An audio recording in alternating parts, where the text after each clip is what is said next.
Hello friends, welcome back to my channel. तो आज के इस वीडियो में हम पढ़ेंगे BSc agriculture 5th semester subject crop improvement first kharif. तो आइए देखते हैं। इससे पहले कि ऐसी ही और वीडियो पाने के लिए मेरे चैनल को सब्सक्राइब करें। वीडियो अच्छी लगी है तो वीडियो को लाइक करें और कमेंट और शेयर भी करें, और मेरा टेलीग्राम चैनल भी ज्वाइन कर लें जिससे आपको नोट्स और पीडीएफ मिल सकें।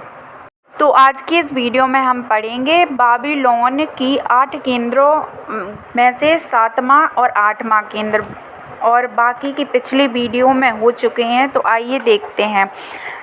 7वां केंद्र मैक्सिको गुआटेमाला, दक्षिण मैक्सिकन और मध्य अमेरिकी मध्य, इसमें मैक्सिको, गुआटेमाला, होंडुरास और कोस्टा रिका के दक्षिण भाग हैं। इसमें अनाज और फलियां, जिसमें मक्का, जियामेज, मालाबार लौकी, कुकुरबिटा फिसिकोलिया, शीतकालीन कद्दू, कुकुरबिटा मूसाटा। इसके बाद है फाइबर पौधे, अपलैंड कपास, गोसिपियम हुर्सेटम। इसके बाद है चायोट, सूचियम एडियूल। इसके बाद है मिश्रित पपीता, कैरी का पपीता, अमरूद, साइडियम ग्वायाबाला, निकोटियाना रस्टिका, शकरकंद, इपोमिया बाटाटास। इसके बाद है आखिरी और 8वां केंद्र दक्षिणी अमेरिकी केंद्र, जिसमें 62 पौधे सूचीबद्ध हैं और 3 उपकेंद्र पाए जाते हैं। जिसमें पहले है पेरुवियन, इक्वाडोरियन, बोलिवियन केंद्र, मुख्यतः उच्च पर्वतीय क्षेत्रों से मिलकर बना, जो पूर्व में महापाषाण या इंका पूर्वी सभ्यता का केंद्र था। पुना और सिएरा के उच्च ऊंचाई वाले जिलों के स्थानिक पौधे हैं, जिसमें जड़ कंद हैं। एडियन आलू, सोलेनम इंडिजेनम, जिसकी गुणसूत्र संख्या है 96। इसके बाद अन्य स्थानिक खेती योग्य आलू प्रजातियां 14 या अधिक प्रजातियां, जिनमें गुणसूत्र संख्या 24 से 60 तक 24 से 60 तक होती है। इसके बाद है अनाज और फलियां, स्टार्च युक्त मक्का, जिया मेज, एमाइलेसिया, लीमा बीन, फेजोलस लुनाटस द्वितीय केंद्रक। जड़कंद में है खाद, केना इडोलिस, आलू, सोलेनम फुरेजा, जिसकी गुणसूत्र संख्या है 24।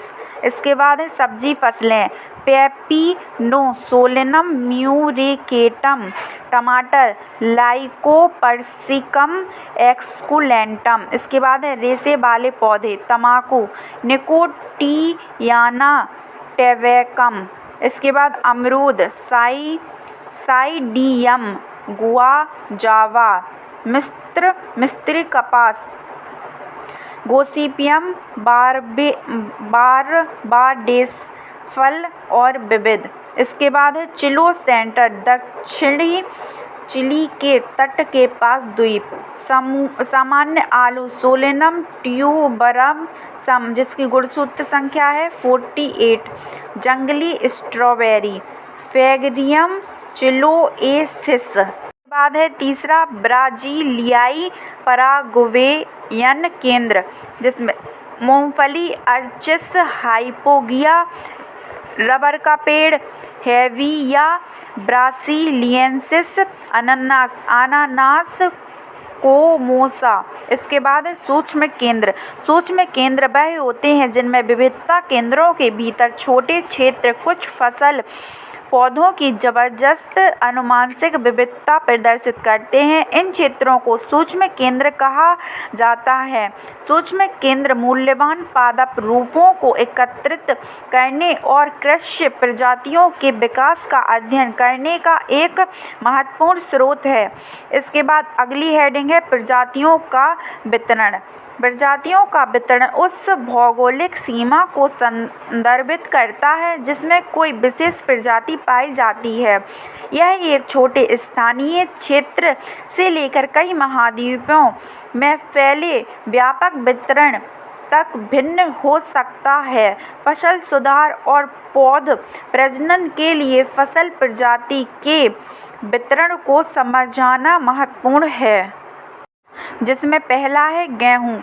गेहूँ दुनिया में सबसे व्यापक रूप से उगाई जाने वाली अनाज फसलों में से एक है और समशीतोष्ण से लेकर उष्णकटिबंधीय क्षेत्रों तक विभिन्न प्रकार के वातावरणों के लिए अनुकूल है।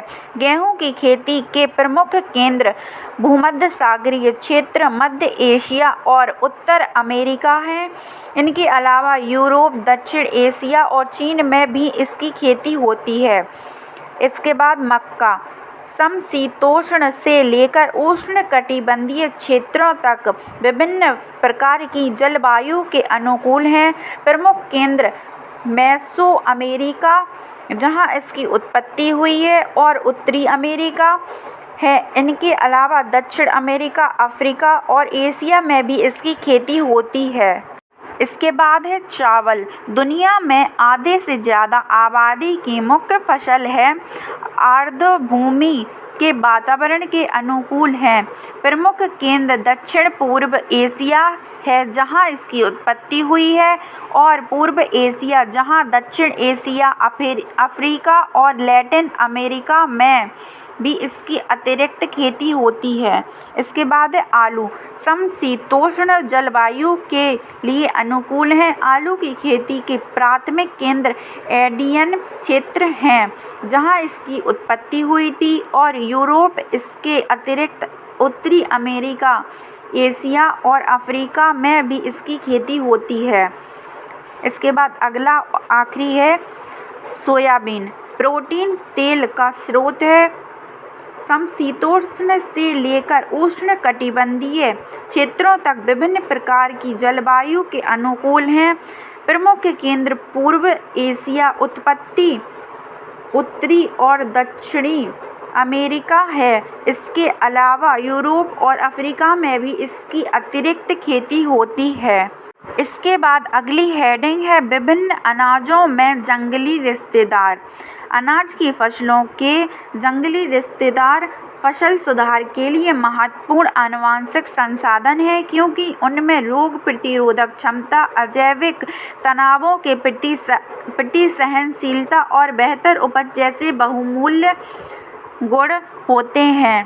पहला है गेहूँ। जंगली गेहूँ के रिश्तेदार में एजीलोप्स टॉक्सिक और ट्रिटिकम ओराटू जैसी प्रजातियां शामिल हैं, जो खेती वाले गेहूं से काफ़ी मिलती जुलती हैं। इन प्रजातियों में आनुवंशिक विविधता होती है, जिसका उपयोग बेहतर रोग प्रतिरोधक क्षमता, उपज और गुणवत्ता वाली नई गेहूं की किस्में विकसित करने के लिए किया गया है।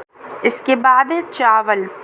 जंगली चावल के रिश्तेदारों में ओराइजा रूफी पोगोन और ओराइजिया निवारा जैसी प्रजातियां शामिल हैं, जो खेती वाले चावल के पूर्वज हैं। इन प्रजातियों में सूखा सहनशीलता और रोग प्रतिरोधक क्षमता और बेहतर अनाज गुणवत्ता जैसे मूल्यवान गुण होते हैं। इसके बाद अगली हेडिंग है विभिन्न दलहनों में जंगली रिश्तेदार। वांछनीय गुणों वाली नई किस्मों के विकास के लिए मूल्यवान आनुवंशिक संसाधन हैं। दलहनी फसलों के जंगली रिश्तेदारों महत्वपूर्ण भूमिका निभाते हैं। इसमें पहला है चना। जंगली चने के रिश्तेदारों में सिरसर, बिजुगम और सिरसम रेटिकुलेटम जैसी प्रजातियां शामिल हैं, जो इन प्रजातियों में सूखे और सहन करने की क्षमता, रोगों के प्रति प्रतिरोधक क्षमता और बेहतर उपज जैसे मूल्यवान गुण होते हैं। इनका उपयोग चने की नई किस्में विकसित करने में किया जा सकता है। इसके बाद है मटर। पीसम सैटिवम उप प्रजाति एलाटियस और पीसम फुलवम जैसी प्रजातियां शामिल हैं जो कीटों और रोगों के प्रति प्रतिरोधक क्षमता और बेहतर उपज जैसे मूल्यवान गुण होते हैं, जिनका प्रयोग नई फसलों को विकसित करने में किया जाता है। इसके बाद अगली हेडिंग है विभिन्न तिलहनों में जंगली रिश्तेदार।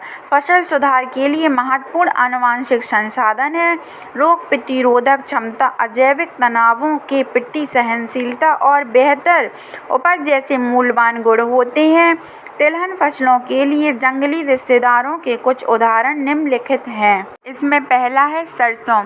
जंगली सरसों के रिश्तेदारों में ब्रेसिका निग्रा और ब्रेसिका रापा जैसी प्रजातियां शामिल हैं, जो खेती की जाने वाली सरसों से काफ़ी मिलती जुलती हैं। इन प्रजातियों में कीटों और रोगों के प्रति प्रतिरोधक क्षमता, सूखा सहनशीलता और बेहतर उपज जैसे बहुमूल्य गुण होते हैं, जिनसे नई किस्मों का विकास हुआ है।